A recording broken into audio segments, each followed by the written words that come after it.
శాసనసభ ఎన్నికల్లో అనుకోకుండా స్వల్ప తేడాతో కేవలం 4 లక్షల ఓట్ల తేడాతో మనం ఓడిపోయినా ప్రతిపక్ష పాత్ర నిర్వహించాల్సి వచ్చినా పోయింది అధికారం మాత్రమే పోరాట పటిమ మాత్రం కాదు అనే విధంగా కార్మిక విభాగాన్ని చక్కగా నడిపిస్తున్న రాంబాబు గారికి అదేవిధంగా మిగతా మిత్రులందరికీ కూడా పేరు పేరున హృదయపూర్వకంగా శుభాకాంక్షలు.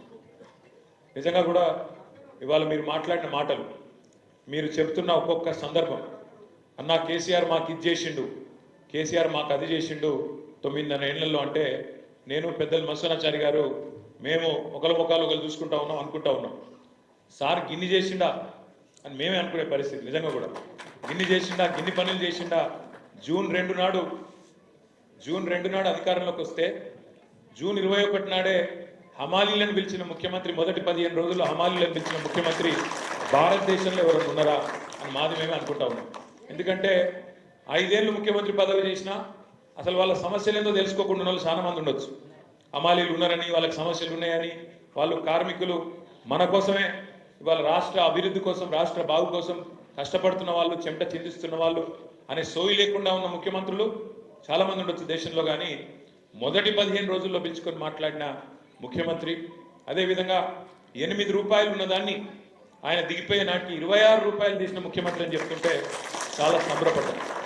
అట్లాగే సందర్భాలు తలుచుకుంటే ఎన్నో గుర్తొస్తాయి. కష్టం వచ్చినప్పుడే నాయకుడు విలువ తెలుస్తుంది. ఏదైనా కష్టకాలం వచ్చినప్పుడే నాయకత్వ పటిమ, నాయకత్వం విలువ, నాయకత్వ లక్షణాలు తెలుస్తాయి. కరోనా వచ్చింది. కరోనా వస్తే మీకు యాదుకుండాలి, క్రికెట్ మ్యాచ్కి ఎంతమంది అయితే టీవీల ముంగట కూర్చుంటారో కేసీఆర్ ప్రెస్ మీట్కి అట్లా కూర్చుంటారు మొత్తం టీవీల ముంగట. సార్ ఎప్పుడు మాట్లాడతాడు, ఏం చెప్తాడు వినాలే, ధైర్యం వస్తుంది సార్ మాట వింటే. నేను చెప్పేది కరెక్టా కాదా అని చెప్పి టీవీల ముందు కూర్చుందరు. ఇంట్లో పెద్దవాళ్ళు, చిన్నపిల్లలు, మనోళ్ళే కాదు, ఆంధ్ర రాష్ట్రంలో కూడా నాకు చాలామంది ఫ్రెండ్స్ చెప్తుండే, ఆంధ్రప్రదేశ్లో కూడా కేసీఆర్ గారి మాట వినాలి, ఏం చెప్తాడో చూడాలి.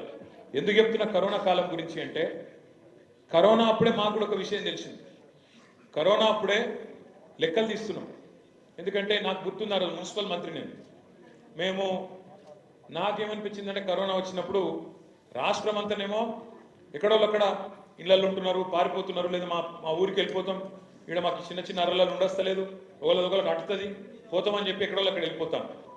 ఇక ఇక్కడ హైదరాబాదులో మీకు తెలుసు పెద్ద పెద్ద బిల్డింగ్లు, ఆకాశాన్ని అంటే బిల్డింగులు, ఇక్కడ పడే రోడ్లు, ఇట్లా పనిచేసే కార్మికులు ఉంటారు. ఇటుక బట్టీలలో కానీ, క్రషర్ల కాడ కానీ, లేదా కాంట్రాక్టర్ల కాడ కానీ, నిర్మాణ రంగంలో కానీ పనిచేసే కార్మికులు ఉంటారు. రాష్ట్రం అంతానేమో ఎక్కడోళ్ళు అక్కడ మేము రైలు ఎక్కిపోతాం, బస్సు ఎక్కిపోతాం, నడుచుకుంటూ పోతాం అవసరమైతే, ఇక్కడ మాత్రం ఉండమని చెప్పి అందరూ పారిపోయే పరిస్థితి. అప్పుడు కేసీఆర్ గారు పిలిచి మాకు చెప్పింది, మన రాష్ట్రంలో దాదాపు 35 లక్షల మంది, ఒకరుగా ఇద్దరు కాదు, 35 లక్షల మంది కార్మికులు దేశంలోని వివిధ ప్రాంతాలకు వెళ్ళి వచ్చి ఇక్కడ పనిచేస్తున్న వాళ్ళు ఉన్నారు.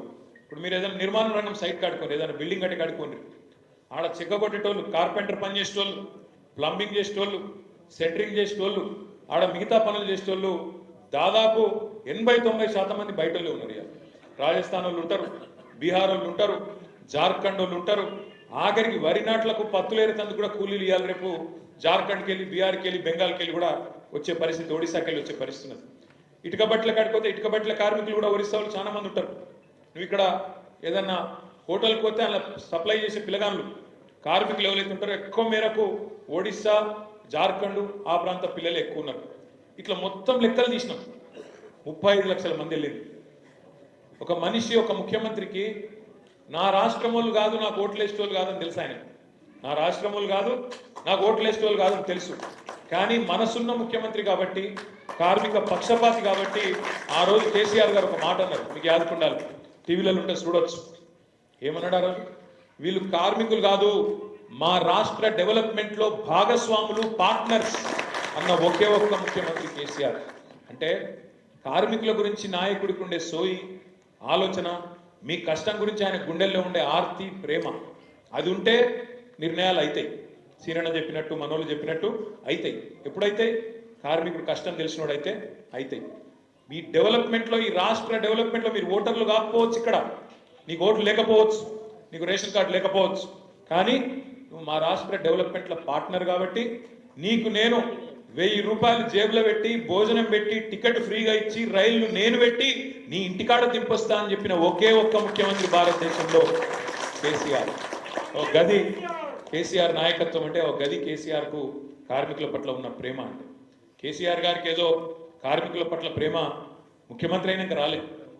ఆనాడు కేంద్రంలో యూపీఏలో మనం 2004లో అధికారంలో చేరినప్పుడు మొదలు కేసీఆర్ గారికి షిప్పింగ్ పోర్ట్ఫోలియో ఇచ్చింది. ఓడరేవులది పోర్ట్ఫోలియో ఇస్తే డిఎంకే వాళ్ళు పంచాయతీ పెట్టింది, మాకు కావాలి మాకు ఇస్తా అన్నారు. అంటే 24 గంటలు పోయి మన్మోహన్ సింగ్ గారికి మొన్ననే చనిపోయాడు పెద్ద మనిషి, పోయి ఆయన చేతుల కాగితం పెట్టి నేను ఈ పదవుల కోసం రాలేదు, ఇంకో దానికోసం రాలేదు, నేను వచ్చింది తెలంగాణ కోసం, వాళ్ళకి ఇచ్చేయి నువ్వు మళ్ళీ ఇచ్చకపోతుంది లేకపోతే అని చెప్పి వెంటనే ఆ కాగితం వాళ్ళ చేతులు పెట్టి వచ్చినాడు కేసీఆర్ గారు. దాదాపు 9 నెలలు ఏ పోర్ట్ఫోలియో తీసుకోలేదు. తీసుకోక ఆఖరికి 9 నెలల తర్వాత పార్లమెంట్లో ఆనాడు ప్రతిపక్షం వాళ్ళు బీజేపీ వాళ్ళు క్యాబినెట్ల పోర్ట్ఫోలియోలని మంత్రి ఉంటాడా, ఇది ఎక్కడ విచిత్రం అని చెప్పి వాళ్ళు ఎకసెక్కంగా మాట్లాడితే అప్పుడు మన్మోహన్ సింగ్ గారు కేసీఆర్ గారిని పిలిచి మీరు పోర్ట్ఫోలియో తీసుకోవాలి అంటే కేసీఆర్ గారు 2 కండిషన్లు పెట్టిండు. ఒకటి, మరి 9 నెలలు అవుతుంది తెలంగాణ మీద ఒక్క అడుగు ముందుకు పడతలేదు, మీరు మాట్లాడుతున్నారు కానీ చేస్తలేరు, తెలంగాణ మీద కాంక్రీట్గా మీరు స్టెప్ వేస్తేనే ఒక అడుగు ముందుకేస్తేనే నేను పోర్ట్ఫోలియో తీసుకుంటా అన్నాడు. సరే తప్పకుండా చేస్తాము ఆ పని, మీరు అడిగినట్టే చేస్తామని చెప్పి మన్మోహన్ సింగ్ గారు చెప్పినాక అడిగిండు మరి ఏం పోర్ట్ఫోలియో కావాలని. కేసీఆర్ గారు చెప్పింది ఏంటంటే నేను మొదటి నుంచి పేదవాళ్ళతో కలిసి పనిచేసినోని, ఇస్తే కార్మిక శాఖ ఇవ్వండి, తప్పకుండా కార్మికులకు మేలు చేసే ఒక అవకాశం వస్తుందని చెప్పి కార్మిక శాఖ ఏరి కోరి తీసుకొని ఒక పని కాదు చాలా పనులు చేసిండు. బీడీ కార్మికులకు ఆనాడే, ఇవాళ బీడీ కార్మికులకు ఇక్కడ ముఖ్యమంత్రిగా పెన్షన్ ఇవ్వచ్చు, కానీ బీడీ కార్మికులకు ఆనాడే దేశవ్యాప్తంగా వెస్ట్ బెంగాల్ నుంచి మొదలు పెడితే ఉమ్మడి ఆంధ్రప్రదేశ్ వరకు వేలాది ఇండ్లు మంజూరు చేసిన నాయకుడు కేంద్ర కార్మిక శాఖ మంత్రిగా కేసీఆర్ గారు. అది మాత్రమే కాదు, ఆనాడు అసంఘటిత కార్మికుల కోసం ఇవాళ మనం మాట్లాడతాం. ఇప్పుడు మా నగేష్ మాట్లాడిండు, ఏది గిగ్ వర్కర్స్ గురించి మాట్లాడిండు నగేష్, ఓలా ఊబర్ డ్రైవర్ల గురించి, స్విగ్గీ జొమాటోలో పనిచేసే తమ్ముళ్ళ గురించి, చదువుకున్నా కూడా ఉద్యోగాలు లేకపోతే ఇవాళ అసంఘటిత రంగంలో పనిచేస్తున్న పిల్లలు ఎవరైతున్నారో వాళ్ళ గురించి ఇవాళ చాలా మంది మాట్లాడుతున్నారు దేశంలో. కానీ ఆనాడే 2005 సంవత్సరంలోనే కేసీఆర్ గారు కార్మిక శాఖ మంత్రిగా అప్పటి ప్రధానమంత్రి మన్మోహన్ సింగ్ ఒప్పించి అసంఘటిత కార్మిక రంగం అభివృద్ధి కోసం వీళ్ళని సంఘటితంగా చేసి వీళ్ళ ప్రయోజనాలు కాపాడడం కోసం ఒక పెద్ద ఆయన ఉండే అర్జున్ సేన్ గుప్తా గారు, ఒక పెద్ద ఎకానమిస్ట్, ఆయన ఆధ్వర్యంలో ఒక కమిటీ వేసి ఆ కమిటీలో మన నాయకుడు మన పెద్ద దిక్కు ప్రొఫెసర్ జయశంకర్ గారిని కూడా అందులో మెంబర్గా వేసి అర్జున్ సేన్ గుప్తా గారితో ఒక రిపోర్టు తయారు చేసి దేశంలో ఉండే అసంఘటిత కార్మికుల కోసం ప్రభుత్వం ఏం చేయాలి అని ఒక ఆలోచన చేసిన నాయకుడు కేసీఆర్ గారు. సరే తర్వాత దురదృష్టం ఆ పదవిలో, ఎందుకంటే మనం పోయింది పదవి కోసం కాదు, మనం పోయింది ఆ పదవి ద్వారా వచ్చే పైరవుల కోసం కాదు, పైసల కోసం కాదు, తెలంగాణ కోసం పోయినాం. కాబట్టి మాకు తెలంగాణ ఇచ్చే ఆలోచన ఈ కాంగ్రెస్కు లేదు అనే అభిప్రాయం ఎప్పుడైతే కలిగిందో సారు బయటకు వచ్చేసిండు. సరిగా ఆ పని అసంపూర్ణంగానే ఆనాడు మిగిలిపోయింది. కానీ ఇవాళ గర్వంగా ఉన్నది, ఒక ముఖ్యమంత్రిగా కేసీఆర్ గారు ఒక హమాలీల గురించో ఒక ఆటో డ్రైవర్ల గురించో కాదు, అందరి కోసం పనిచేసింది.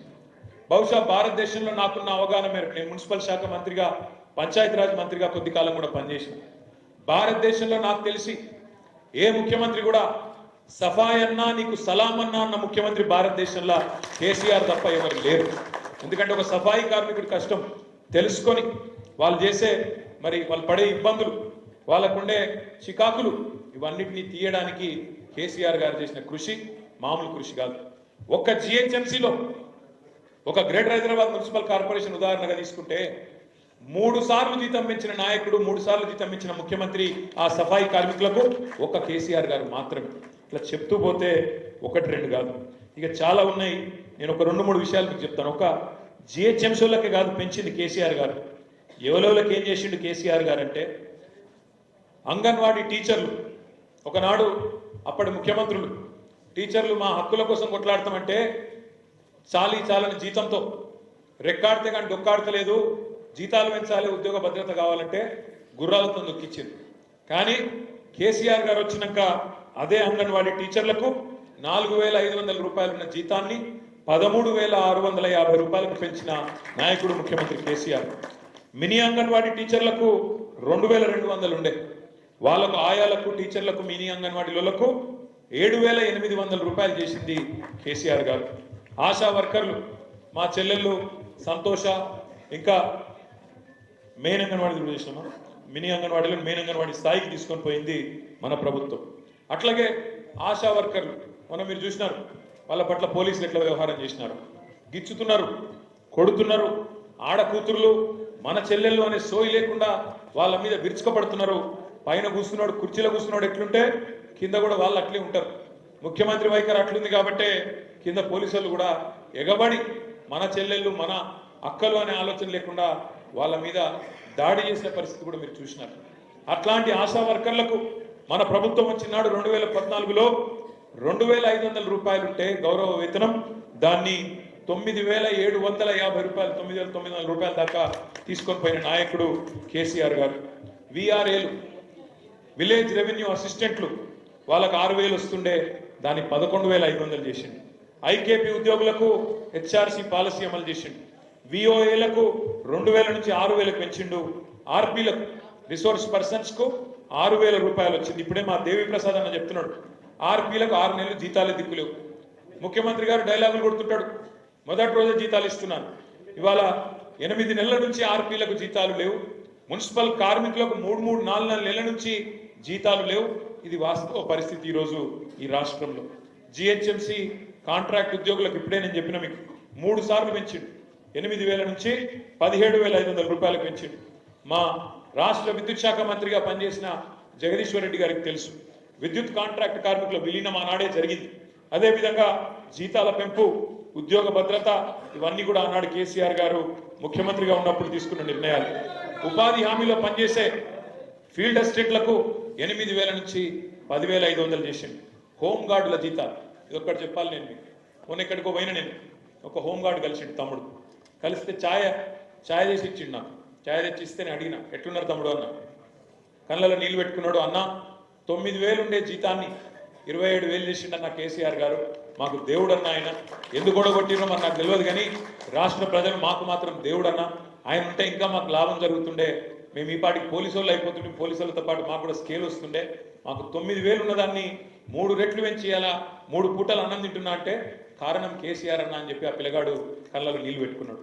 అట్లాగే ఈ రాష్ట్ర ప్రభుత్వ ఉద్యోగుల గురించి అయితే మీకు తెలుసు, కేంద్ర ప్రభుత్వ ఉద్యోగుల కంటే, తెలంగాణ ఉద్యమంలోనే చెప్పిండు కేసీఆర్ గారు, కేంద్ర ప్రభుత్వ ఉద్యోగుల కంటే అత్యధిక పే స్కేలు మీకే ఇస్తా, తెలంగాణ ధనిక రాష్ట్రం, ఖచ్చితంగా మిమ్మల్ని కాపాడుకుంటా కడుపులో పెట్టి అని చెప్పి 73% జీతాలు పెంచి భారతదేశంలోనే అత్యధిక ప్రభుత్వ వేతనాలు ఇచ్చే రాష్ట్రం ఎక్కడ ఉంది అంటే తెలంగాణ రాష్ట్రం అనే విధంగా రాష్ట్రంలోని లక్షలాది మంది, 3.5 లక్షల మంది ప్రభుత్వ ఉద్యోగులకు, అదేవిధంగా దాదాపు 12 లక్షల మంది అవుట్ సోర్సింగ్ కాంట్రాక్ట్ ఉద్యోగులకు కూడా పిఆర్సీని వర్తింపజేసిన ఒకే ఒక్క ప్రభుత్వం భారతదేశంలో తెలంగాణ ప్రభుత్వం మాత్రమే.